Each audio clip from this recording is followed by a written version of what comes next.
Hey guys, tonight we're slipping into the sun-baked markets of ancient Mali, where traders swapped goods without so much as a whisper. Picture yourself standing on a dusty plain, the air thick with the scent of camel sweat and dried dates, as men in flowing robes arrange piles of salt and gold under the watchful eye of a scorching sun. This is the world of silent barter. A system so quiet you'd think everyone was playing the world's most intense game of charades. You'd probably fumbled the first trade, accidentally offering your sandals instead of your grain. Good luck surviving that. Embarrassment in the 13th century Sahara. So, before you get comfortable, take a moment to like the video and subscribe, but only if you genuinely enjoy what I do here. Drop a comment with where you're tuning in from and what time it is there. I love picturing you all cozy in your corners of the world. Now, dim the lights, maybe turn on a fan for that soft background hum, and let's ease into tonight's journey together. You're standing in the heart of the Mali Empire, sometime around 1230, when Mansa Musa's ancestors were already making this place a legend. The market around you buzzes, but not with the haggling you'd expect. Instead, it's eerily quiet, like someone hit mute on a modern flea market. Traders from distant lands, some from the Songhai, others from as far as the Mediterranean, move with purpose, setting down their goods in neat piles. You notice a stack of salt blocks, white and glistening like oversized sugar cubes, left in a clearing. Nearby, someone's placed a basket of cola nuts, their bitter scent tickling your nose. No one's talking. No one's even making eye contact. It's like everyone's agreed to play by rules you haven't been told yet. This is silent barter, a system where goods are exchanged without a single word. You'd think it's because everyone's shy, but it's more practical than that. The Mali Empire sat at the crossroads of trade routes, connecting gold-rich West Africa with salt-hungry northerners. Different languages, cultures, and suspicions made direct haggling tricky. So, they invented this. Leave your goods, walk away, and wait for the other side to make an offer. It's like leaving a note on someone's doorstep, except instead of "please water my plants," it's "here's my salt, where's your gold?" You can almost hear the modern equivalent, someone sliding into your DMs with just an emoji and hoping you get the hint. Here's a detail you wouldn't guess. The silent barter wasn't just about convenience. It was a trust exercise, enforced by custom. You'd leave your pile of goods, say, a stack of cowrie shells, which, by the way, were the Bitcoin of their day, and retreat to a safe distance. The other trader would inspect, add their offer, and vanish. If you liked their pile, you'd take it and leave. If not, you'd adjust your own and wait again. It's like a medieval version of eBay, but with more sand and fewer shipping fees. Historians still debate whether this system worked because of mutual respect or just because everyone was too paranoid to meet face to face. You're walking now, your sandals sinking into the warm earth, as you watch a trader from the north, maybe a Berber, his turban catching the breeze, set down a bundle of cloth dyed so blue it looks like it was stolen from the sky. He steps back, and a local trader, his robe embroidered with patterns you can't quite make out, approaches to leave a small leather pouch. You lean closer, expecting to hear at least a grunt, but nothing. Just the wind and the distant bleat of a goat. It's oddly soothing, this rhythm of give and take without words. You'd probably try to sneak in a good deal, bro, and ruin the whole vibe. The Mali Empire didn't invent silent barter, but they perfected it. A popular event you might have heard about: the gold-salt trade. Gold was so plentiful in Mali that it was practically their gravel, while salt, essential for preserving food in the desert heat, was rarer than a Wi-Fi signal out here. You'd see traders hauling slabs of it across the Sahara, risking bandits and dehydration for something you now sprinkle on fries. But here's the weird bit. Some traders used drums to signal when they'd left their goods, like sending a text that just says, "Done." No one's sure why drums over, say, a bell or a shout, but it added to the mystique. Like the desert had its own heartbeat. You pause by a date palm, its shade a small mercy, and watch the exchange unfold. The Berber trader returns, squints at the pouch, and adds more cloth. He's not thrilled, you can tell, but he's not storming off either. It's like watching your friend haggle over a used couch on Craigslist, except nobody's typing angry emojis. You can't help but wonder how they kept track without writing anything down. Spoiler, they didn't always. Sometimes goods got misplaced, and you'd have to trust the next guy wasn't a medieval scammer. Yet somehow, this system built an empire richer than most of Europe at the time. Not bad for a bunch of folks too stubborn to talk. You're still here, lingering in the Mali Empire's sun-drenched market, the air heavy with dust and the faint tang of roasted millet. The silent Barter you saw earlier, those careful piles of salt and gold, continues its quiet dance. You're walking now, your shadow stretching long across the sand, as you follow a trader who's just left a stack of dried fish, their scales glinting like tiny coins. He retreats to a cluster of acacia trees, far enough to stay out of sight, but close enough to keep an eye on his goods. It's like he's playing hide and seek, but with his entire livelihood on the line. You can't help but wonder if you'd have the patience to wait in this heat, or if you'd just text the guy to hurry up already. The desert around you hums with a rhythm you're starting to feel in your bones. Traders move like ghosts, leaving offerings and vanishing into the haze. This silent exchange, you realize, isn't just a quirky custom, it's the backbone of Mali's wealth. A big event you've probably heard of, the Trans-Saharan trade routes. These were the highways of the medieval world, linking West Africa's goldfields to the salt mines of the north.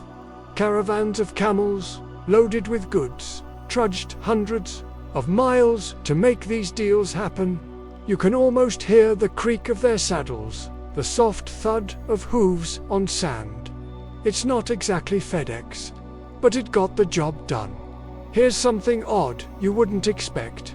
Some traders left small tokens like a polished stone or a carved stick next to their goods to mark their identity, not like a business card, more like a secret handshake in object form.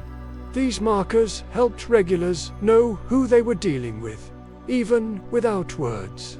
No one's entirely sure how these tokens were chosen. Did they draw straws or just pick their favorite rock? Historians still debate whether these were personal signatures or just a way to say, "Yep, this is my pile, don't mess with it." You crouch near a pile of cola nuts, their bitter scent mixing with the dry earth. A trader from the south, his robe dusted with red clay, approaches and sets down a bundle of ostrich feathers, each one shimmering like it's been dipped in moonlight.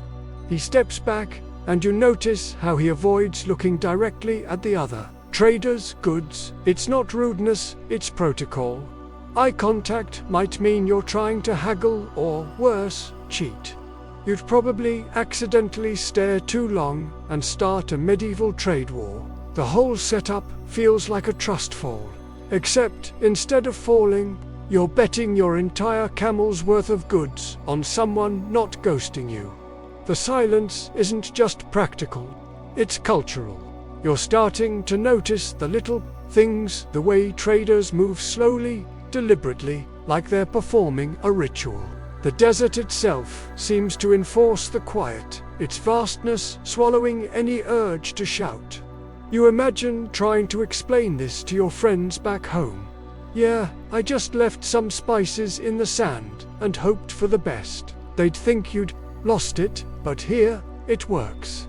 The system thrives because everyone knows the rules, even if they're unspoken. It's like an app with no user manual. Just figure it out or look like an idiot. You shift your weight, the sand crunching softly under your feet, and watch as another trader approaches. He's carrying a small clay jar sealed with wax and places it carefully beside the feathers. You catch a whiff of something sweet, maybe honey or some kind of oil. He retreats, and the first trader returns to inspect. His face is unreadable, but he adds another stack of nuts. It's like watching a chess game where no one explains the moves. You're tempted to whisper, "Just talk to each other." But that would break the spell. Instead, you lean against a tree, letting the soft rustle of leaves lull you into the rhythm of this strange, wordless world. This silent system wasn't flawless. Sometimes, you'd come back to find your goods untouched, or worse, taken with nothing left in return. Trust was the glue, but it wasn't foolproof. You can imagine the frustration trekking across the Sahara only to get stiffed on a deal. Yet, the Molly traders kept at it, building networks that made their empire a powerhouse. The weirdest part, some say the silence was also about respect, a way to honor the other's space. You'd probably try to crack a joke to lighten the mood and accidentally insult someone's entire caravan. Good thing you're just watching. You're still under that acacia tree, its branches swaying like they're whispering secrets. The market's pace is slow, hypnotic, like a song stuck on repeat. You notice a camel in the distance, its silhouette wavering in the heat, and wonder how many miles it's traveled for this quiet exchange. The traders don't rush, don't bicker. It's oddly calming, like watching rain on a window. You're starting to get why this system lasted centuries. It's not just about trade, it's about patience, something you'd probably struggle with in this heat. For now, you just breathe, letting the desert's quiet pull you deeper into its story. You're still wandering through the Molly Empire's market. The sun, now a heavy weight on your shoulders, its heat pressing down like a blanket you didn't ask for. The silent Barter hums along, piles of goods appearing and vanishing in the sand like some desert magic trick. You're trailing a trader now, his sandals leaving faint prints as he sets down a leather pouch bulging with what you guess is gold dust. It glitters faintly, like it's winking at you, promising wealth beyond your wildest dreams. You'd probably try to pocket a pinch and hope no one notices. But these traders, they've got eyes like hawks, even if they're pretending not to. Look, that this whole system revolves around two things: gold and salt. You've heard of the gold-salt trade, the Molly Empire's claim to fame, right? It's the stuff of history textbooks: gold flowing north, salt heading south, making Molly richer than most kingdoms could dream. Gold was everywhere here, mined from the earth like it was just another crop. Salt, though, that was the real treasure. In the Sahara's brutal heat, it preserved food, kept people alive. You're looking at salt slabs stacked like books, each one worth more than your entire Spotify playlist. Imagine lugging that across the desert just to season your stew.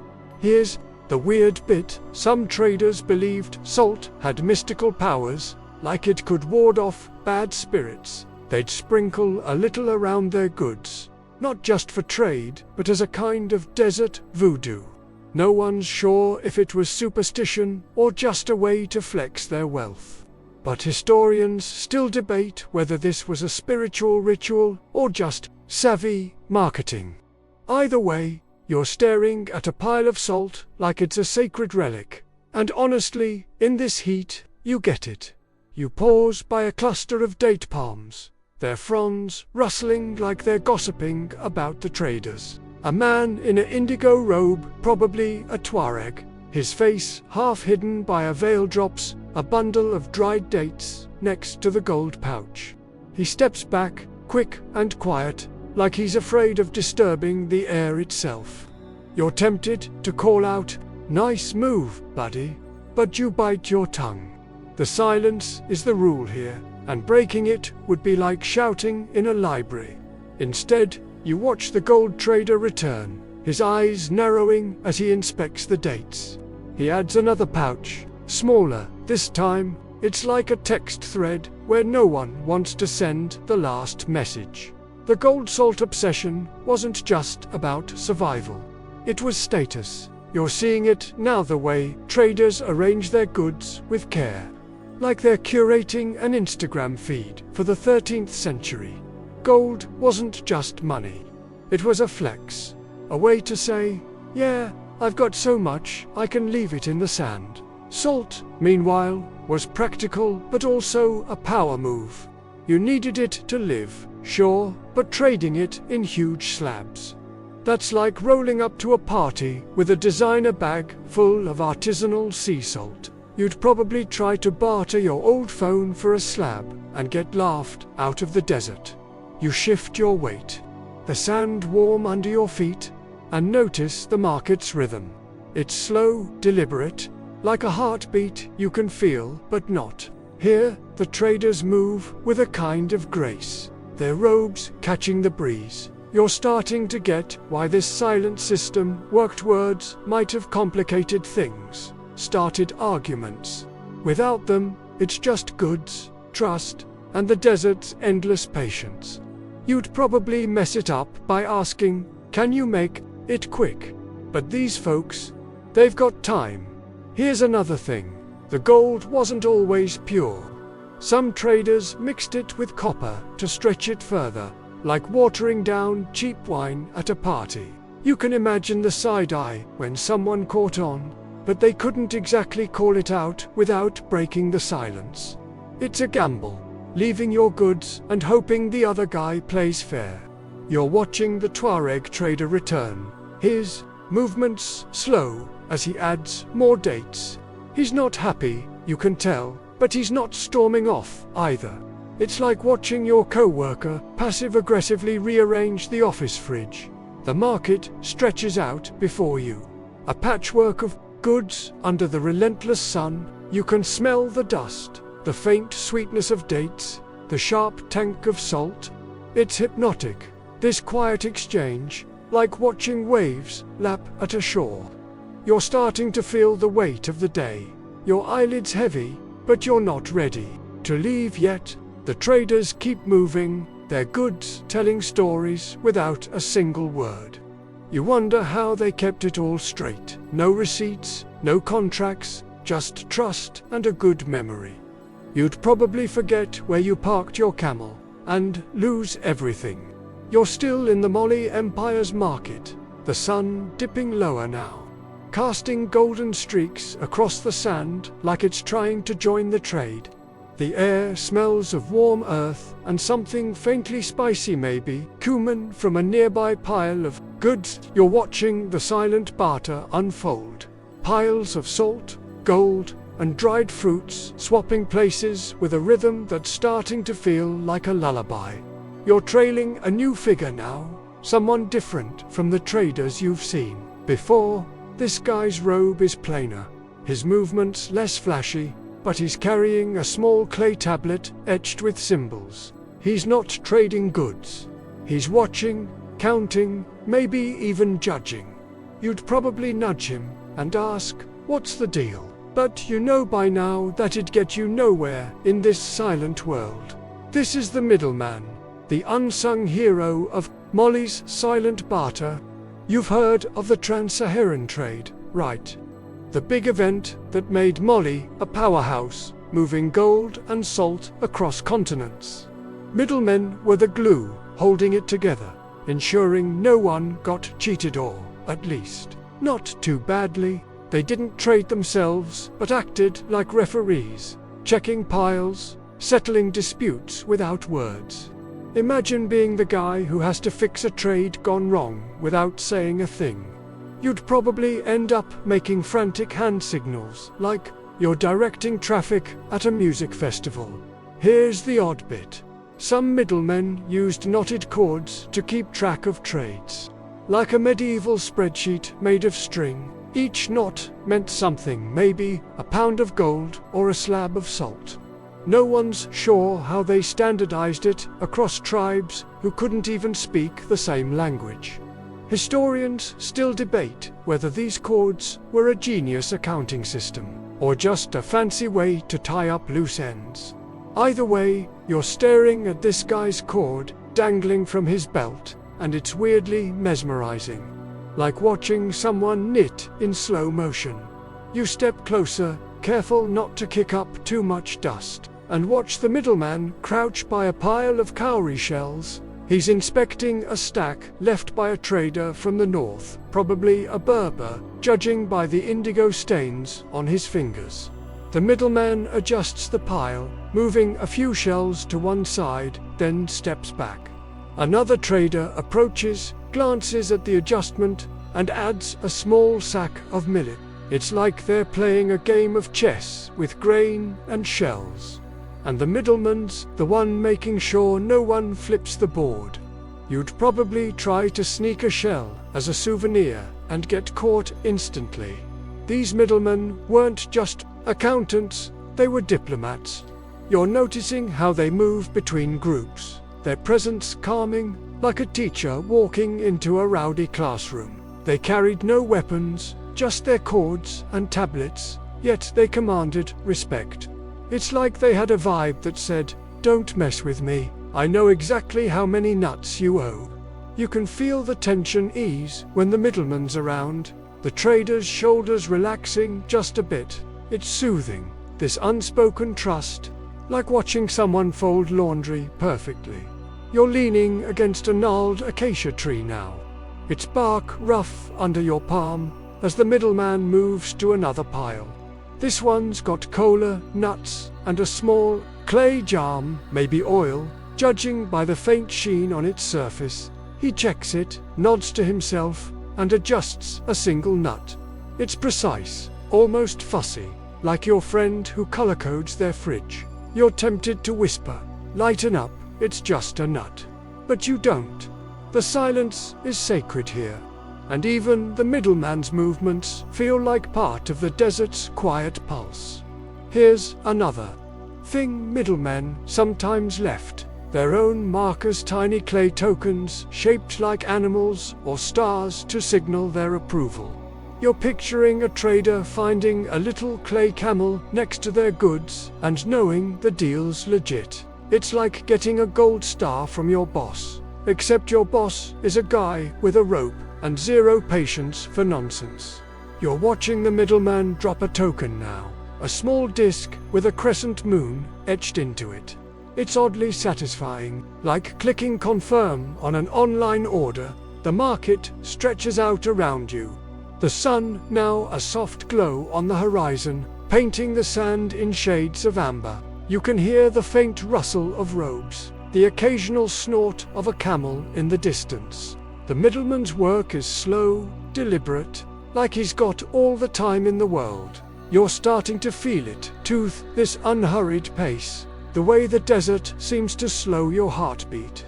You'd probably try to speed things up, check your phone for updates, but here, time moves like the sand, steady and endless. Roll wasn't glamorous, but it was crucial. Without them, the silent barter could have collapsed into chaos. Imagine trying to trade with someone who doesn't speak your language and thinks your gold's fake. You're watching him now, moving to another pile, his cord swinging gently. It's hypnotic, this quiet coordination, like watching a conductor lead an orchestra with no sound. You're sinking deeper into the market's rhythm, the heat wrapping around you like a soft blanket, pulling you toward rest.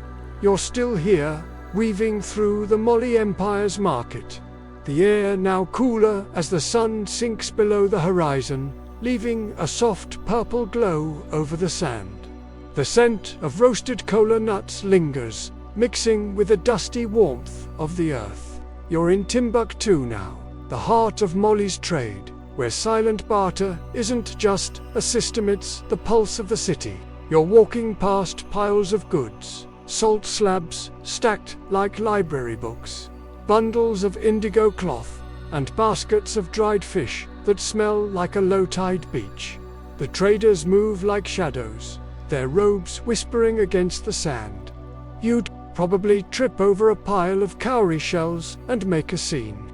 But these folks glide like they've rehearsed this for centuries. Timbuktu was the big deal. The Vegas of the medieval world, minus the slot machines, but with just as much hustle. You've heard of its fame, right? A city where scholars and traders mingled, where gold and salt turned Molly into a legend. This was the hub of the trans-Saharan trade, a place where silent barter shaped every corner of life. Markets like this one were Timbuktu's lifeblood, drawing merchants from as far as Morocco and Egypt. You're standing in a plaza now, watching camels unload goods, their grunts the only sound breaking the quiet. It's like a Black Friday sale, but everyone's on mute. Here's the strange part. Some traders in Timbuktu used small mirrors, polished metal discs, to signal when they left their goods. Not drums, like you saw before, but mirrors flashing in the sun to say, "Your turn." No one's sure why mirrors caught on here. Maybe they were just showing off their shiny toys. Historians still debate whether this was a practical signal or a way to flex wealth in a city obsessed with status. You're picturing a trader catching a flash of light, squinting, and thinking, "All right, fine, I'll check your pile." You pause by a low wall, its mud brick surface warm under your hand, and watch a trader arrange a stack of ostrich feathers, each one shimmering like it's been dusted with starlight. He steps back, and another trader, maybe a song high, his turban loose from a long journey, drops a pouch of gold dust nearby. No words, no nods, just the soft crunch of sandals retreating. You're tempted to whisper, "Nice feathers, dude," but you know that it'd shatter the vibe. The silence feels heavy now, like a blanket, wrapping the market in a kind of calm you didn't expect. Timbuktu's markets weren't just about trade, they were social hubs. You're noticing families lingering nearby, kids playing in the sand, while their parents watch the barter. It's like a community picnic, except instead of passing potato salad, they're passing salt slabs. You can imagine trying to keep your kids quiet in this setup. Good luck with that. The city thrived on this system, its wealth built on trust and patience. You're starting to feel the weight of it, the way every pile of goods tells a story of a journey across the desert. You're walking again, your feet sinking into the cooling sand as you pass a trader inspecting a pile of cola nuts. He adjusts it slightly, adding a small clay jar, maybe honey, judging by the sweet scent wafting up. The middleman you saw earlier is here too, his knotted cord swinging as he checks the exchange. It's like watching a librarian reshelve books, precise and unhurried. You'd probably try to speed him up, like, "Come on man, it's just nuts." But you're learning to appreciate the pace. It's soothing, like watching dough rise. Here's another quirk. Timbuktu's traders sometimes left tiny offerings, bits of food, or a single feather near their piles, not for trade, but for luck. You're picturing a trader dropping a dried date by his gold, like it's a tip for the desert spirits. It's a small thing, but it adds to the market's rhythm, this quiet blend of commerce and ritual. You're watching now as a trader places a single cowrie shell by his goods, its pearly shine catching the fading light. It's oddly satisfying, like clicking send on a perfectly worded email. The market's winding down now, the sky deepening to a velvet blue. You can hear the distant call of a night bird, sharp against the silence. The traders move slower, their shadows long and soft.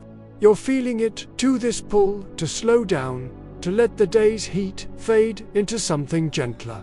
Timbuktu magic isn't just in its wealth. It's in this quiet, this trust that binds strangers without words. You'd probably try to haggle out loud and get shushed by everyone. But for now, you're content to watch, letting the city's rhythm lull you. The silent barter shaped Timbuktu's soul. You're seeing it now, the way goods move like pieces. In a game, each pile a promise kept. The city hums with life, even in its quiet. You're standing by a pile of salt now, its edges softening in the dusk. And you can't help but feel the weight of history here. It's like walking through a museum where everything's still alive, still moving. You're sinking deeper into the moment, the desert's calm wrapping around you like a soft scarf, pulling you toward rest.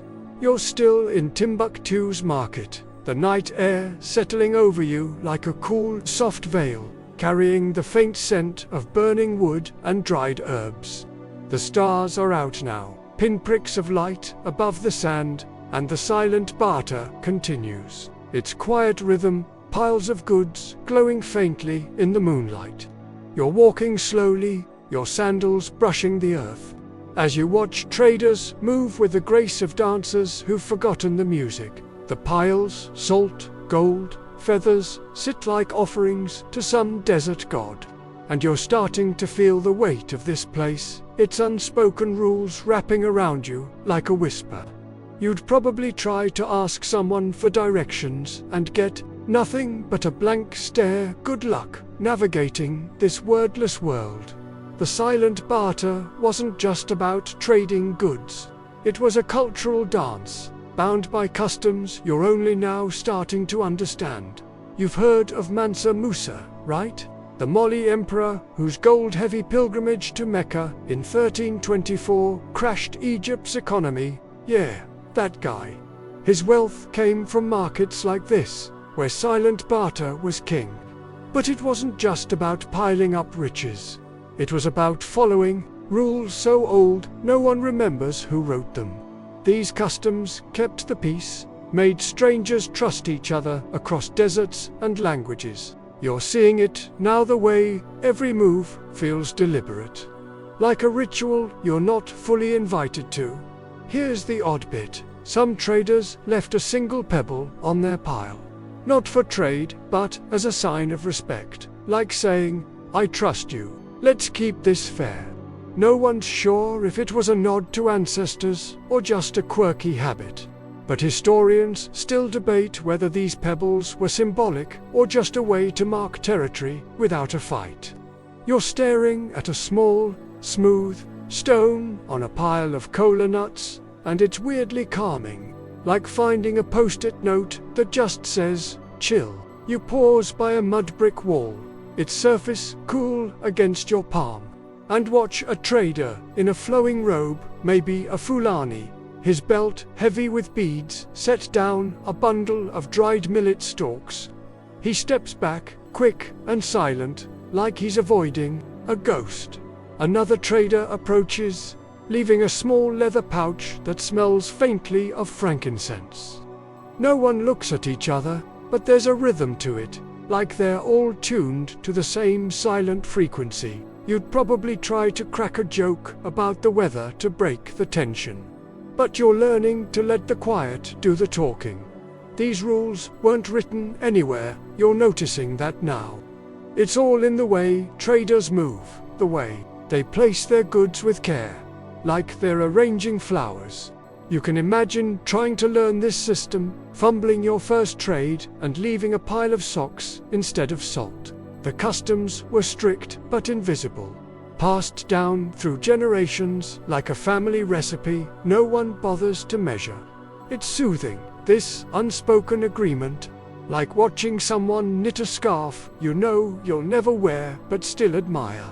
Moving again, the sand soft under your feet, as you pass a pile of cowrie shells gleaming like tiny moons. The trader who left them is gone. But a middleman, remember those knotted cords, is checking the pile, his fingers brushing the shells like he's counting stars. He adjusts a few, then retreats. It's like watching a librarian tidy a shelf, except this shelf could buy a kingdom. You're tempted to whisper, "Nice organizing skills," but the silence holds you back, wrapping you in its calm. Here's another quirk. Some traders believed the desert itself enforced the rules. If you cheated, say, swapped out good gold for a dodgy, mix-you'd face, bad luck, like a sandstorm or a sick camel. It's like the Sahara was the ultimate middleman, watching with its endless dunes. You're picturing a trader nervously checking his pile, wondering if the desert's got his number. You're watching one now, hesitating before adding a small clay jar to his goods, like he's double-checking his karma. The market's quieter now, the night deepening, the air thick with the scent of dust and distant fires. You can hear the faint rustle of robes, the soft clink of a trader's beads. The rules of silent barter feel alive here, guiding every step like an invisible hand. You're sinking into the rhythm, your breaths slowing to match the desert's pulse. You'd probably try to rush through, check your notifications, but Timbuktu doesn't care about your Wi-Fi. It's just you, the sand, and this ancient dance of trust.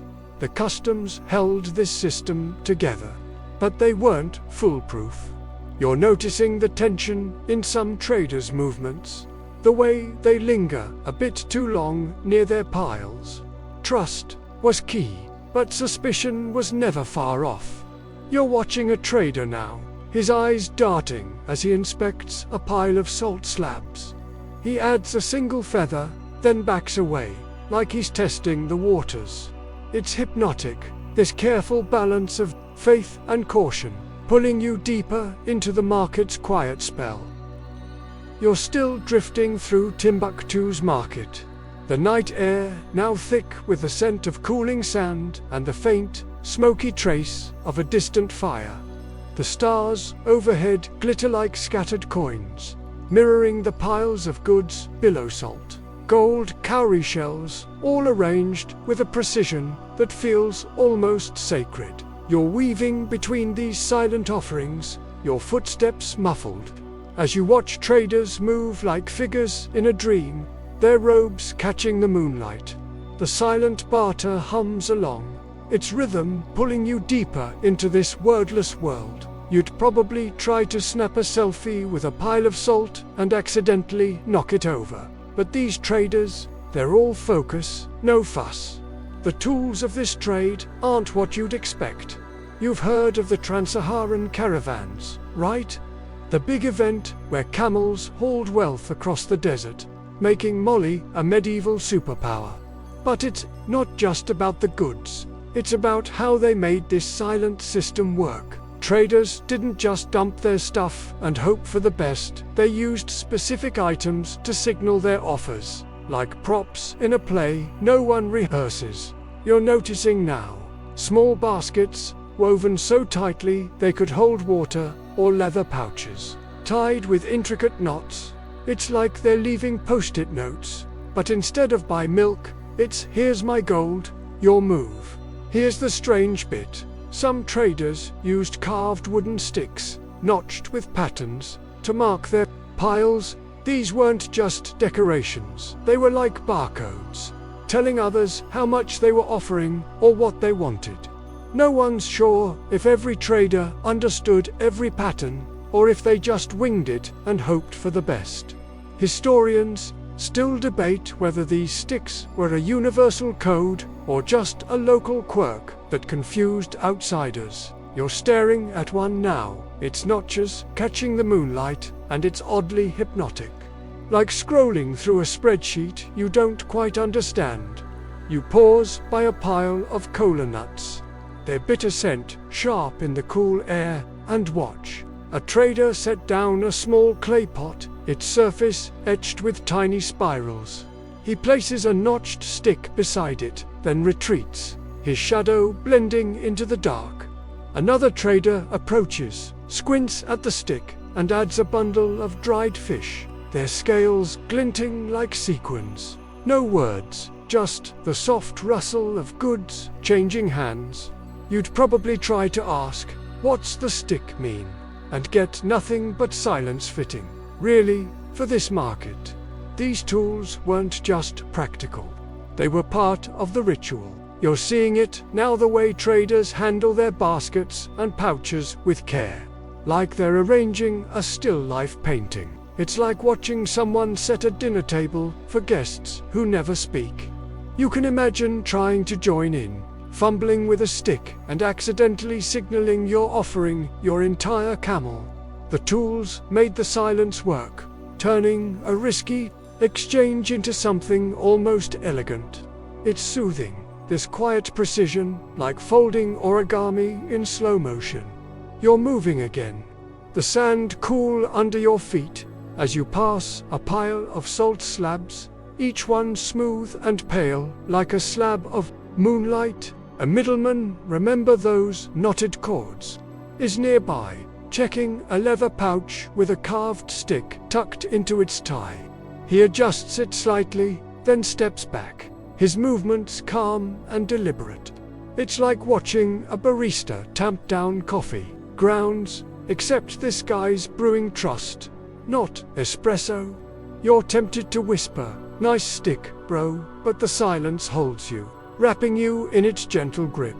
Here's another quirk. Some traders used shells, not cowries, but bigger ones, polished, smoothed, to weigh down their piles against the desert wind. You're picturing a trader setting a heavy conch shell on his cloth bundle, like it's a paperweight for his dreams.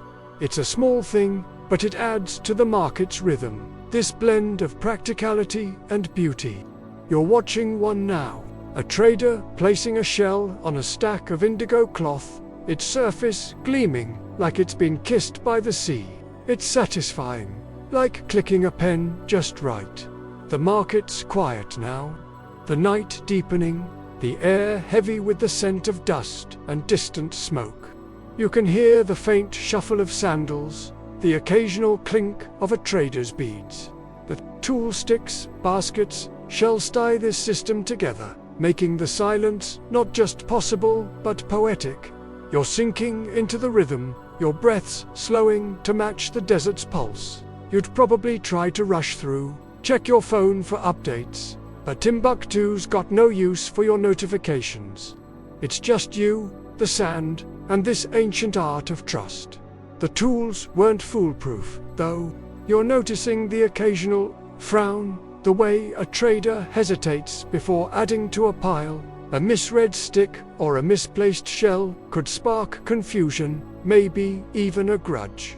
You're watching a trader now, inspecting a notched stick with a squint, like he's trying to decode a bad Wi-Fi signal. He adds a small pouch, then backs off, his posture tense. It's hypnotic, this dance of caution and hope, pulling you deeper into the market's quiet spell. You're still wandering Timbuktu's market, the night air cool and heavy, carrying the faint scent of dried dates and the dusty warmth of the sand.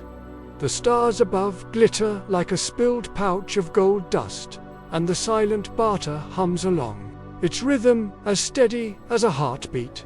You're moving through the shadows now, your footsteps soft, watching traders glide between piles of good salt slabs, cola nuts, bundles of clothal arranged with a care that feels almost ceremonial. You're starting to notice the little gestures, the way they signal without speaking, like they're part of some ancient, wordless choreography. You'd probably try to wave hello and accidentally start a trade war.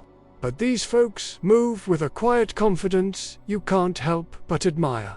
The silent barter wasn't just about leaving goods and walking away. It was about communication without words. You've heard of Timbuktu's wealth, right? The city that shone during Mali's golden age, a magnet for traders across the Sahara. That wealth came from this system, and the secret source was signal subtle, deliberate gestures that spoke louder than shouts. You're watching now as a trader adjusts his turban. A quick tug that seems random but isn't. It's a sign, like a text emoji, telling the other side he's ready to deal. It's like they've all agreed on a secret handshake. Except it's with their eyes and hands.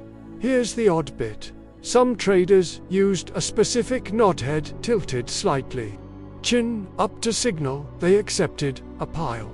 Not a big gesture, just enough to catch the moonlight. No one's sure if this was universal or just a Timbuktu thing. But historians still debate whether these nods were a formal code or just traders being extra about their deals. You're staring at a trader now, his nod so subtle you almost miss it. And it's weirdly soothing, like watching someone flip a page in a book. You pause by a pile of ostrich feathers, their tips glowing faintly under the stars, and watch a trader, maybe a Songhai, his robe heavy with embroidery, brush his hand across the sand in a slow arc. It's not random. It's a signal, telling the other side he's left his goods. Another trader approaches, his eyes scanning the feathers, and he taps his foot twice before adding a small clay jar. No words, just these tiny movements, like they're speaking in Morse code with their bodies. You'd probably try to mimic the foot tap and end up looking like you're dancing badly at a wedding. These signals weren't just practical, they were part of the market's magic. You're seeing it now, the way a trader's hand hovers over a pile, fingers twitching like they're playing an invisible piano. It's like watching someone text without a phone, each gesture loaded with meaning. You can imagine trying to learn this, flailing your arms like you're signaling a plane and confusing everyone. The signals made the silence work, turning strangers into partners without a single word. It's calming, this quiet language, like watching clouds drift across a clear sky. You're moving again, the sand cool and soft under your feet as you pass a pile of salt slabs, their edges sharp in the moonlight. A middleman, remember those knotted cords, is nearby, watching a trader sweep his hand in a low circle, a signal that the deal's done. He nods, barely, and adjusts the pile with a small stick. It's like watching a chef garnish a dish, precise and unhurried. You're tempted to whisper, "Nice move, man," but the silence wraps around you, pulling you deeper into its rhythm. Here's another quirk. Some traders used their shadows to signal, stepping so the moonlight cast a specific shape on the sand, like an arrow or a curve. You're picturing a trader angling his body just right, his shadow pointing like a sundial to say, "Check my pile." It's a small thing, but it adds to the market's spell, this blend of stealth and artistry. You're watching one now, a trader shifting so his shadow stretches toward a pile of gold dust. It's satisfying, like lining up a perfect shot in a game. The market's quieter now, the night thick with the scent of dust and distant fires. You can hear the faint rustle of robes, the soft clink of a trader's beads against a pouch. The signals, nods, sweeps, shadows tie this system together, making the silence not just bearable, but beautiful. You're sinking into the rhythm, your breaths slowing to match the desert's pulse. You'd probably try to signal something cool and end up looking like you're swatting a fly. But Timbuktu doesn't care about your vibes. It's just you, the sand, and this ancient dance of trust. The signals weren't perfect, though. You're noticing the occasional pause, the way a trader squints at a shadow or hesitates before a nod. A misread gesture could spark confusion, maybe even a bad deal. You're watching a trader now, his hand hovering too long over a pile, like he's second-guessing the signal he just saw. He adds a single feather, then steps back, his posture tense. It's hypnotic, this balance of clarity and doubt, pulling you deeper into the market's quiet spell. you're still gliding through Timbuktu's market. The night air crisps now, laced with the faint scent of camel hide and roasted millet. The moonlight bathes the sand in a silver glow, making the piles of good salt gold. Woven baskets look like offerings left for some ancient spirit. You're moving quietly, your sandals barely whispering against the earth, as you follow a new group of traders. These ones move differently, their robes looser, their steps lighter, like they're used to wandering far beyond the city's walls. They're nomads, likely Tuareg or Fulani, and their presence adds a new rhythm to the silent Barter, like a breeze stirring the desert's calm. You'd probably try to ask where they're from and get nothing but a raised eyebrow. Silence is the law here, and you're still learning to respect it. The nomads were key to Molly's trade, the unsung wanderers who carried goods across the Sahara's endless dunes. You've heard of the trans-Saharan caravans, right? The epic treks that made Molly a medieval powerhouse, linking gold-rich West Africa to the salt-hungry north. Nomads were the backbone, guiding camels loaded with wealth through sandstorms and scorching days. They brought more than goods to Timbuktu markets. They brought stories, customs, and a knack for silent barter, honed by years on the move. You're watching them now, unloading bundles of dried dates with a grace that makes it look like they're dancing. It's like watching a roadie set up a stage. All efficiency and no chatter. Here's the strange bit. Some nomads left tiny sand mounds small, deliberate piles next to their goods as a signature. Not just any sand, but shaped like miniature dunes, as if they were leaving a piece of the desert itself. No one's sure if this was a practical marker or a nod to their wandering life. But historians still debate whether these mounds were a way to claim ownership or just a quirky habit, born of endless travels. You're staring at one now, a tiny dune beside a stack of cola nuts, and it's oddly calming, like watching someone rake a Zen garden. You pause by a gnarled acacia tree, its branches casting jagged shadows, and watch a nomad in an indigo veil set down a leather pouch, its surface worn from miles of travel. He shapes a small sand mound, then steps back, his movements quick but deliberate, like he's used to vanishing into the desert. Another trader approaches, eyeing the mound before adding a bundle of ostrich feathers. No words, just the soft rustle of goods and the faint crunch of sand. You'd probably try to build your own sand mound and end up with a lumpy mess. But these nomads make it look effortless. Their influence wasn't just in the goods they carried, it was in the way they shaped the market's rhythm. You're noticing now nomads move faster than the city traders. Their gestures sharper, like they're always ready to pack up and go. It's like watching someone who knows the about to cut out and is rushing to send one last email. Their presence adds a spark to the silent barter, a reminder that this system stretched far beyond Timbuktu, across deserts and into distant lands. It's soothing, this sense of connection, like tracing a thread through a tapestry. You're moving again, the sand cool and yielding under your feet. As you pass a pile of salt slabs, their edges glinting like frost in the moonlight, a nomad nearby adjusts his pile, adding a small clay jar and another sand mound, its shape precise despite the dark. A middleman remember those knotted cords, watches, his fingers brushing his cord like he's counting beats in a song. It's like watching a conductor guide an orchestra, except the music is silence.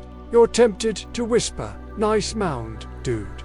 But the quiet holds you, wrapping you in its gentle embrace. Here's another quirk. Some nomads carried small bells, tiny and muted, tied to their belts. They didn't ring them in the market that'd break the silence, but used them on the road to signal their caravans. In the market, they'd sometimes place a bell beside their goods, a subtle hint of their nomadic life. You're picturing a trader spotting a bell and knowing a desert wanderer was behind the pile. It's a small thing, but it adds to the market's rhythm, this blend of stillness and motion. You're watching one now, a nomad setting a bell by his dates, its bronze surface dull in the moonlight. It's satisfying, like dropping a coin in a jar. The market's quieter now, the night thick with the scent of dust and distant campfires. You can hear the faint shuffle of sandals, the soft clink of a nomad's beads. The nomad's signals mounds, bells tie them to this system, making their wanderings part of Timbuktu's pulse. You're sinking deeper into the rhythm, your breaths slowing to match the desert's calm. You'd probably try to follow a nomad out of town and get lost in 10 minutes. But here, you're content to watch, letting the market's quiet pull you along. The nomads weren't flawless though. You're noticing the occasional hesitation, the way a nomad pauses before adding to a pile, like he's double-checking his math. A misjudged mound or a misplaced bell could spark confusion. Maybe even a bad deal. You're watching one now, his hand lingering over a pile of gold dust, his sand mound slightly off. He adjusts it, then steps back, his posture tense. It's hypnotic, this dance of precision and doubt, pulling you deeper into the market's silent spell. You're still weaving through Timbuktu's market, the night air cool and sharp, carrying the faint scent of crushed cola nuts and the distant temps of camel sweat. The moonlight paints the sand silver, making the piles of goods gold dust, salt slabs, woven baskets glow like treasures in a forgotten tale. You're moving quietly now, your footsteps barely a whisper, as you notice a new figure in the market's rhythm. It's a woman, her robe flowing with patterns that catch the starlight, her hands steady as she arranges a bundle of dyed cloth. She's part of the silent Barter, but her presence feels different, quieter somehow, like she's been overlooked by the desert itself. You'd probably try to ask her name and get a polite but firm sidey silence rules here, and she's no exception. Women played a bigger role in Molly's trade than most stories tell. You've heard of Mansa Musa's gold-soaked pilgrimage, right? The one that made him a legend across continents. But behind that wealth, women were weaving the fabric of the market, literally and figuratively. They weren't just traders, wives or sisters. Many were traders themselves, handling goods like cloth, beads, or even gold. You're watching her now, placing her bundle with a care that feels almost maternal, her fingers brushing the cloth like it's a child's cheek. It's like watching someone wrap a gift, knowing it's going to someone they'll never meet. Here's the strange bit. Some women used braided cords, colorful, intricate weaves as markers for their piles. Not the knotted cords of the middlemen, but something softer, like a signature woven from their own hands. No one's sure if these braids were just decoration or carried specific meanings, like a secret code for other women traders. Historians still debate whether these cords were a way to stand out in a male-heavy market or simply a tradition passed down through generations. You're staring at one now, a red and blue braid tucked beside a pile of beads, and it's oddly soothing, like watching someone braid hair in slow motion. You pause by a low mud brick wall, its surface cool under your palm, and watch the woman step back from her pile. Another trader man, his turban loose from travel, approaches, eyeing the cloth before adding a small pouch of gold dust. No words, just the soft rustle of goods and the faint clink of his beads.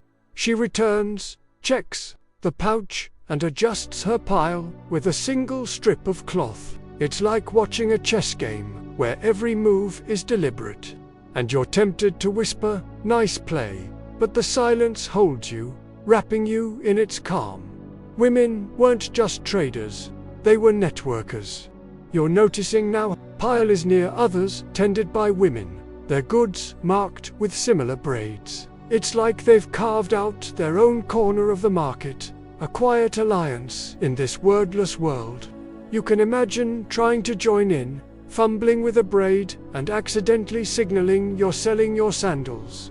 Their presence adds a softness to the market's rhythm, a reminder that this system wasn't just about gold or salt, but about people, families, lives. It's soothing, this sense of community, like watching a family cook together without speaking. You're moving again, the sand cool and yielding under your feet. As you pass a pile of salt slabs, their edges glinting like moonlight on water. Another woman nearby adjusts her pile, adding a basket of dried dates and a braided cord, its colors vivid even in the dark. A middleman, remember those knotted cords? Watches, his fingers twitching like he's counting her worth. It's like watching a librarian check a rare book, careful and reverent. You're tempted to whisper, "Love the braid." But the silence keeps you quiet, pulling you deeper into its rhythm. Here's another quirk. Some women traders left tiny, clay beads, hand-rolled, no two alike, beside their piles, like a personal stamp. You're picturing a trader finding a bead and knowing it's from a woman who's crossed the desert with her goods. It's a small thing, but it adds to the market's pulse.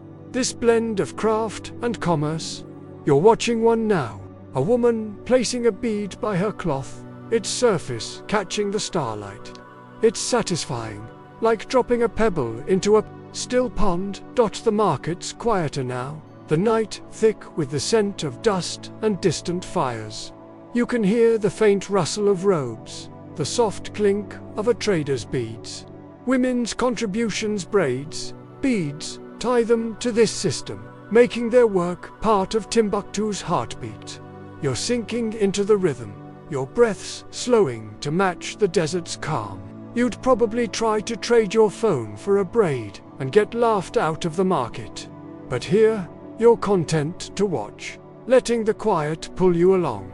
Their role wasn't always easy, though you're noticing the occasional glance, the way a male trader hesitates before approaching a woman's pile, like he's weighing more than just goods. A misplaced bead or a misread braid could spark confusion, maybe even dismissal. You're watching one now, her hand steady as she adjusts her pile, her braid bright against the sand. She steps back, her posture calm but firm. It's hypnotic, this balance of strength and subtlety, pulling you deeper into the market's silent spell. You're still drifting through Timbuktu's market. The night air now heavy with the scent of cooling sand and the faint, sweet trace of burning resin. The stars above burn brighter, casting a soft glow over the piles of goods, gold dust, salt, slabs, woven cloths that shimmer like offerings in a quiet ritual. You're moving slowly, your sandals whispering against the earth. As you notice the market's rhythm shift slightly, like a song slowing down. The traders' movements seem more deliberate now, their gestures almost reverent, as if they're not just trading but honoring something bigger. You'd probably try to ask what's going on and get a blank stare. Silence is the rule, and you're still catching up to its weight. The silent barter wasn't just about goods, it had a spiritual side, woven into the desert's pulse. You've heard of Molly's wealth, right? The empire that dazzled the medieval world with gold and trade routes stretching across the Sahara. But for the traders here, every pile of salt or gold carried a whisper of something sacred. They believed the desert itself watched, that spirits or ancestors judged their deals. You're watching a trader now, his robe dusted with sand, sprinkle a pinch of salt around his pile before stepping back. It's not just for trade, it's an offering, like leaving a tip for the universe. It's like lighting a candle before a big meeting, hoping for good vibes. Here's the strange bit. Some traders poured a tiny trickle of water, scarce as gold in the Sahara, to the sand near their piles, a ritual to bless the exchange. Number one's sure if it was to appease desert spirits or ensure a fair deal. But historians still debate whether this was pure faith or a clever way to signal trustworthiness. You're staring at a small damp patch now, glistening beside a stack of cola nuts. And it's oddly mesmerizing, like watching raindrops on a window pane. You pause by a gnarled date palm, its fronds swaying gently, and watch a trader, maybe a Tuareg, his veil catching the moonlight, set down a bundle of ostrich feathers. He drizzles a few drops of water from a leather flask, then steps back, his movements slow and deliberate. Another trader approaches, eyeing the damp sand before adding a pouch of gold dust. No words, just the soft rustle of goods and the faint scent of wet earth. You'd probably try to ask, "What's with the water?" and ruin the moment, but the silence holds you, wrapping you in its calm. This spiritual layer wasn't just superstition, it was part of the market's soul. You're noticing now traders pause before their piles, their hands hovering like they're praying. It's like watching someone light incense, the air heavy with meaning. You can imagine trying to join in, splashing water everywhere and looking like you're watering a non-existent garden. The rituals tied the traders to something bigger, making every exchange feel like a pact with the desert itself. It's soothing, this sense of reverence. Like listening to a hymn you don't know the words to. You're moving again, the sand, cool and soft under your feet, as you pass a pile of salt slabs, their edges glowing like moonlight on ice. A woman trader nearby, a member those braided cords, adjusts her pile, adding a small clay jar and sprinkling a pinch of salt around it. A middleman watches, his knotted cord swinging as he nods faintly, like he's acknowledging the ritual. It's like watching a priest bless a table, quiet and deliberate. You're tempted to whisper, "Nice vibes," but the silence keeps you quiet, pulling you deeper into its rhythm. Here's another quirk. Some traders left tiny carvings or bone shaped like birds or stars beside their piles, not for trade but for protection. You're picturing a trader setting a carved bird by his gold, like it's a charm to ward off bad deals. It's a small thing, but it adds to the market's pulse, this blend of faith and commerce. You're watching one now, a trader placing a bone star by his cloth, its edges worn smooth. It's satisfying, like placing a stone on a cairn. The market's quieter now, the night thick with the scent of dust and distant smoke. You can hear the faint rustle of robes, the soft clink of a trader's beads. The spiritual rituals, water, salt, carvings, tie this system to something eternal, making every pile a prayer. You're sinking into the rhythm, your breaths slowing to match the desert's calm. You'd probably try to leave a lucky coin and mess up the vibe. But here, you're content to watch, letting the quiet pull you along. The rituals weren't always enough, though. You're noticing the occasional glance, the way a trader hesitates before sprinkling salt, like he's unsure if the spirits are listening. A misplaced carving or a forgotten offering could spark doubt, maybe even a bad trade. You're watching one now, his hand trembling slightly as he sets a carving by his pile, his eyes scanning the dark. It's hypnotic, this balance of faith and fear, pulling you deeper into the market's silent spell. You're still wandering through Timbuktu's market. The night air, now thick with the scent of cooling sand and the faint, earthy musk of camel hide. The stars above burn like tiny lanterns, casting a silver glow over the piles of goods. Dust, salt, slabs, bundles of cloth that sit like silent promises in the dark. You're moving slowly, your sandals barely stirring the sand, as you notice a shift in the market's rhythm. The traders' movements are less certain now, their gestures hesitant, like they're second-guessing the desert's trust. You're sensing it too, this faint tension, like a song hitting a wrong note. You'd probably try to lighten the mood with a quip, but the silence clamps down, pulling you back into its quiet grip. The silent barter wasn't always smooth. It had its hiccups, moments where trust frayed like an old rope. You've heard of Molly's golden age, right? The era when Timbuktu was a beacon of wealth and learning, drawing traders from across the Sahara. But even in this system, built on unspoken rules, things could go wrong. Misunderstandings over a pile's worth, a signal's meaning, or a trader's intent could stall a deal or spark a grudge. You're watching now as a trader pauses too long by a pile of cola nuts, his eyes narrowing like he's trying to read fine print. It's like watching someone double-check a shady Venmo payment, unsure if they're getting scammed. Here's the strange bit. Some traders left a broken twig beside their pile when they felt cheated. A subtle jab that said, "You're shorting me." It wasn't a tantrum, just a quiet way to call out a bad deal without breaking the silence. No one's sure if this was a universal signal or just a Timbuktu quirk. But historians still debate whether these twigs were a polite protest or a passive-aggressive middle finger. You're staring at one now, a snapped stick beside a stack of dried fish. And it's oddly compelling, like finding a passive-aggressive note in a shared fridge. You pause by a low mud brick wall, its surface cool and rough, and watch a trader maybe. A song high, his robe heavy with dust inspect, a pile of gold dust. He hesitates, then drops a broken twig before stepping back, his posture stiffed. Another trader approaches, sees the twig, and freezes, like he's been caught sneaking cookies. He adds a small clay jar, then retreats fast.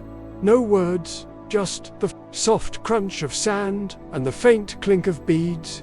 You'd probably try to whisper, "Drama alert," but the silence holds you, wrapping you in its heavy calm.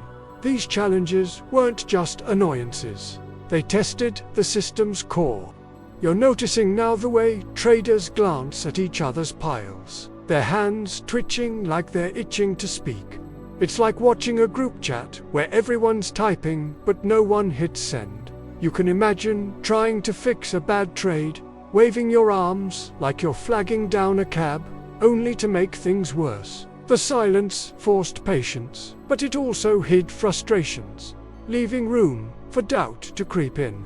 It's soothing, this quiet tension, like listening to a storm from inside a cozy room. You're moving again, the sand cool and soft under your feet, as you pass a pile of salt slabs, their edges glinting like shards of moonlight. A woman trader, remember those braided cords, is nearby, eyeing a pile with a broken twig tucked beside it. She adjusts her own pile, adding a single bead, her movements slow but sharp. A middleman watches, his knotted cord swinging like a pendulum, as if he's weighing the tension.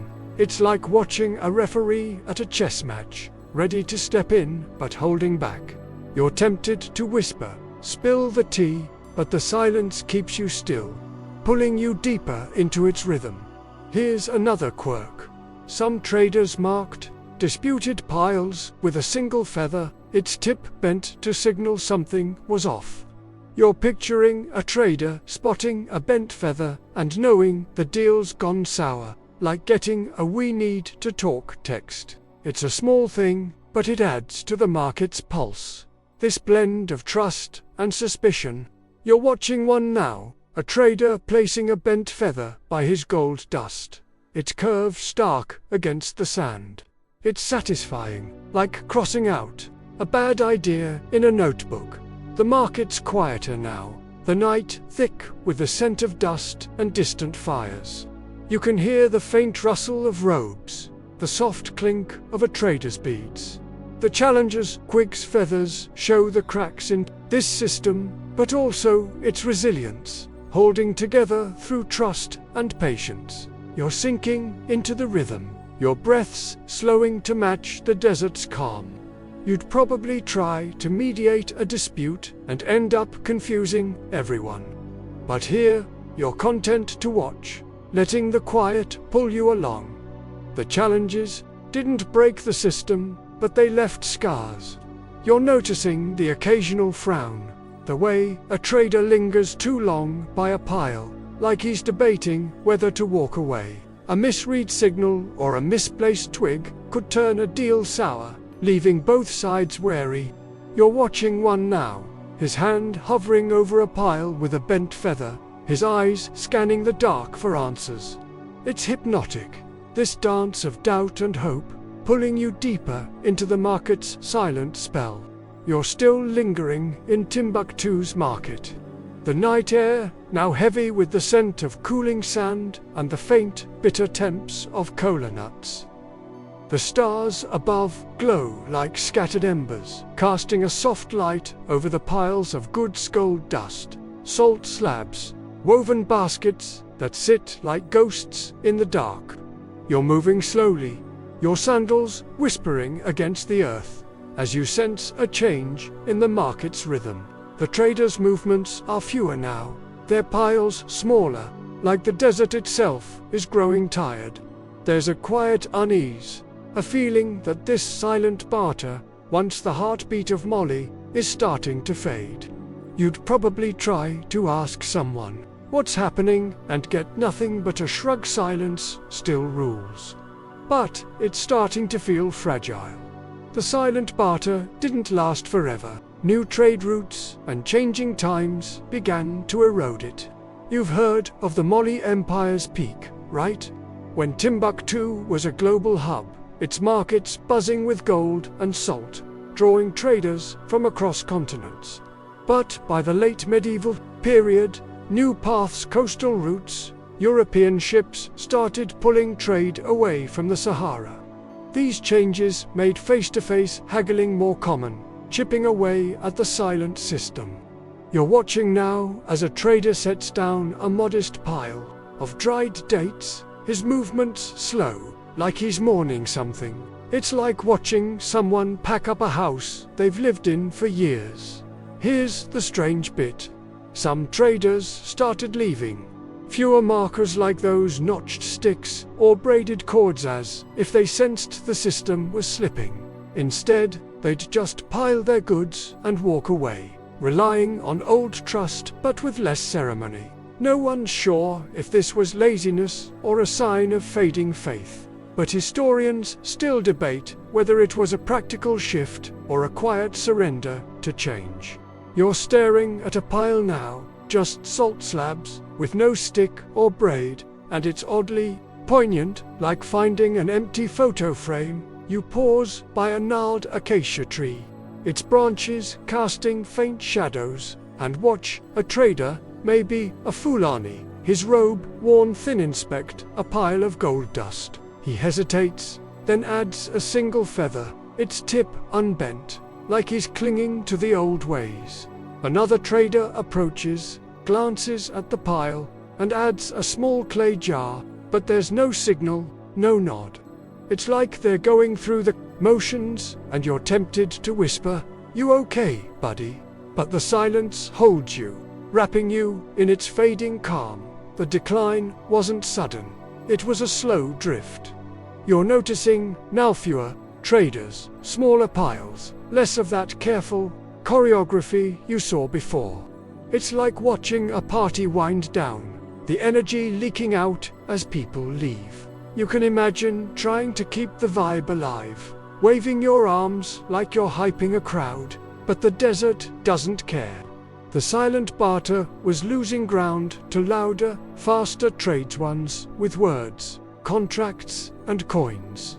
It's soothing, this slow fade, like watching a campfire burn low. You're moving again, the sand cool and soft under your feet as you pass a pile of cowrie shells, their shine dulled in the moonlight. A woman trader, remember those braided cords, is nearby, but her pile has no braid. just a plain stack of cloth. A middleman watches, his knotted cord still, like he's forgotten his role. It's like watching a librarian shelve books in an empty library, quiet and a little sad. You're tempted to whisper, "Where's the braid?" But the silence keeps you still, pulling you deeper into its rhythm. Here's another quirk. Some traders started leaving piles without markers, trusting the old system but risking confusion. You're picturing a trader finding a bare pile and wondering who left it, like getting a text from an unknown number. It's a small thing, but it shows the cracks in the system, the way trust was fraying. You're watching one now, a trader setting down a pile of cola nuts with no marker, his posture slumped. It's satisfying in a melancholy way, like closing a book you've finished reading. The market's nearly still now, the night thick with the scent of dust and distant smoke. You can hear the faint rustle of robes, the occasional clink of a trader's beads. The decline, fewer markers, smaller piles marks the end of an era. But the silence lingers, holding the market together for now. You're sinking into the rhythm, your breaths slowing to match the desert's calm. You'd probably try to start a new trade and get ignored. But here, you're content to watch, letting the quiet pull you along. The decline wasn't just about roots, it was about trust eroding. You're noticing the occasional glance, the way a trader hesitates before leaving his pile, like he's not sure it'll be there when he returns. A bare pile or a missing marker could spark doubt, even anger. You're watching one now, his hand lingering over a pile of salt, his eyes scanning the dark for signs of betrayal. It's hypnotic, this slow unraveling, pulling you deeper into the market's fading spell. You're still here, drifting through Timbuktu's market. The night air now cool and heavy, carrying the faint scent of dust and the distant, smoky trace of burning wood. The stars above glimmer like fading memories, casting a pale glow over the sparse piles of good salt slabs, a few baskets of cola nuts, a lone bundle of cloth that sit quietly in the sand. The market feels emptier now, its rhythm slowing to a whisper, like a song nearing its end. You're walking softly, your sandals barely stirring the earth, as you notice the traders' movements, fewer, more deliberate, like they're holding onto something slipping away. You'd probably try to ask if the market's closing and get nothing but silence. It's still the rule. Even as it fades, the silent barter may have waned, but its echoes linger in Mali's modern markets. You've heard of Timbuktu's golden age, right? The time when it was a beacon of trade and knowledge, its silent system powering an empire. While that system faded with new trade routes and louder commerce, its spirit, trust, patience, quiet exchange still shapes markets today. In modern Mali, traders in places like Bamako or Gao sometimes barter without words, a nod to the past. You're picturing a market stall now, not so different from this one, where goods change hands with just a glance. It's like finding an old vinyl record in a streaming world, still spinning its tune. Here's the strange bit. Some modern traders in Mali leave a small stone beside their goods. Not for trade, but as a nod to the old silent barter's pebbles. It's not common, but it happens, like a family heirloom pulled out for special occasions. No one's sure if it's conscious tradition or just instinct. But historians still debate whether these stones are a direct link to Timbuktu's markets, or a coincidence born of desert life. You're staring at a lone pebble now, tucked beside a pile of dates, and it's oddly comforting, like spotting a familiar face in a crowd. You pause by a crumbling mud brick wall, its surface worn smooth by time, and watch a trader, his robe faded, his movements slow, set down a small stack of dried fish. He places a stone beside it, then steps back, his eyes scanning the dark. Another trader approaches, hesitates, then adds a pouch of millet, no marker of his own. It's not the full silent barter, but it's close, a shadow of the old ways. You'd probably try to whisper, keeping it old school, huh? But the silence holds you, wrapping you in its gentle fade. This legacy isn't just in stones. It's in the way trust still matters. You're noticing now traders here move with a quiet respect, even if the market's smaller, less vibrant. It's like watching a family reunion where everyone knows the stories without retelling them. You can imagine trying to barter today, fumbling with a smartphone instead of a stone, and getting a patient smile. The silent barter's influence lingers in Molly's markets. A reminder that some things patience, trust don't need words. It's soothing, this thread of continuity, like tracing a river back to its source. You're moving again, the sand cool and yielding under your feet. As you pass a pile of salt slabs, their edges softened by the moonlight. A woman trader, those braided cords, is nearby. Her pile simple, just cloth and a single bead. No braid, but the bead feels like a nod to her ancestors. A middleman watches, his knotted cord still, like he's a relic himself. It's like watching a museum guide point out an artifact, quiet and reverent. You're tempted to whisper, "Nice bead," but the silence keeps you still, pulling you deeper into its rhythm. Here's another quirk. Some modern traders in Molly use a quick hand gesture, a flick of the wrist to signal a deal's done, echoing the old market's nods and sweeps. You're picturing a trader in a bustling Bamako market, flicking his wrist like he's shaking off water, and another nodding back. It's a small thing, but it ties today's markets to Timbuktu's past, a faint pulse of the silent barter. You're watching one now, a trader flicking his wrist by a pile of cola nuts, his movement sharp in the dark. It's satisfying, like snapping a puzzle piece into place. The market's nearly still now. The night thick with the scent of dust and distant fires. You can hear the faint rustle of robes, the soft clink of a trader's beads. The legacy stone's gestures keeps the silent barter alive, a quiet bridge between then and now. You're sinking into the rhythm, your breaths slowing to match. The desert's calm, you'd probably try to leave a modern trinket and confuse everyone. But here, you're content to watch, letting the quiet pull you along. The legacy isn't perfect, though you're noticing the occasional pause, the way a trader hesitates before placing a stone, like he's unsure if it matters anymore. A misplaced gesture or a forgotten pebble could spark confusion, even in today's markets. You're watching one now, his hand lingering over a pile, his stone half buried in the sand. It's hypnotic, this blend of memory and uncertainty, pulling you deeper into the market's fading spell.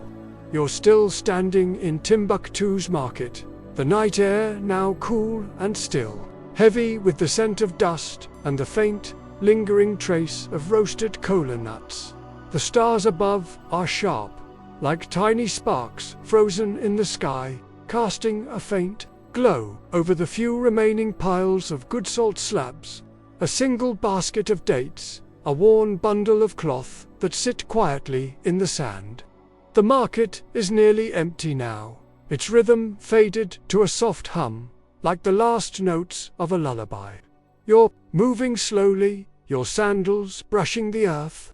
As you feel the weight of this place, its history settling over you like a worn cloak. You'd probably try to ask if anyone's still trading. But the silence is absolute. A final reminder of the rules you've come to know. The silent barter shaped Molly's culture in ways that echo beyond the market. You've heard of the Molly Empire's glory, right? The time when Timbuktu was a beacon of wealth, learning, and trade. its silent system fueling an empire that dazzled the world. That system built on trust, patience, and quiet left a mark on Molly's soul, teaching its people to value connection over noise, substance over flash. You're thinking now of modern Molly, where markets still hum with a quiet respect, where a glance or a gesture can seal a deal. It's like finding an old letter in a drawer, its words still carrying weight. Here's the strange bit. Some Malian proverbs today echo the silent Barter's spirit. Like a quiet hand holds the strongest grip. It's not directly about trading, but it feels like a nod to the patience of those desert markets. No one's sure if these sayings trace back to Timbuktu's traders, but historians still debate whether they're a cultural fossil of the silent system or just wisdom. Born of a harsh land, you're picturing a trader's steady hand now, placing a pebble by his pile, and it's oddly moving, like hearing a song that feels like home. You pause by a crumbling mud brick wall, its surface etched with time, and watch the last trader man, his robe frayed, set down a small stack of dried fish. He doesn't add a marker, just steps back, his eyes lingering on the sand. No one approaches. The market feels done, like a stage after the actors have left. It's not sad, exactly, but it's heavy, like closing a book you've loved. You'd probably try to whisper, "Thanks for the story," but the silence holds you, wrapping you in its final, gentle embrace. This legacy isn't just in markets or proverbs. It's in the way Malians carry themselves. You're reflecting, Noan, the traders, the nomads, the women, the middlemen, all weaving a system that didn't need words to work. It's like watching a family build something together, each knowing their part without speaking. You can imagine trying to explain this to someone today, saying they traded gold without talking, and getting a blank stare. The silent Barter taught Molly to listen to the quiet, to find strength in what's unsaid. It's soothing, this lasting impact, like feeling a breeze you can't see.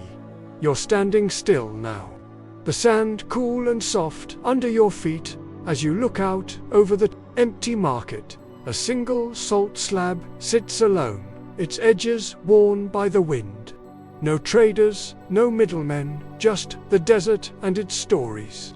It's like standing in a museum after hours, the artifacts whispering when no one's around.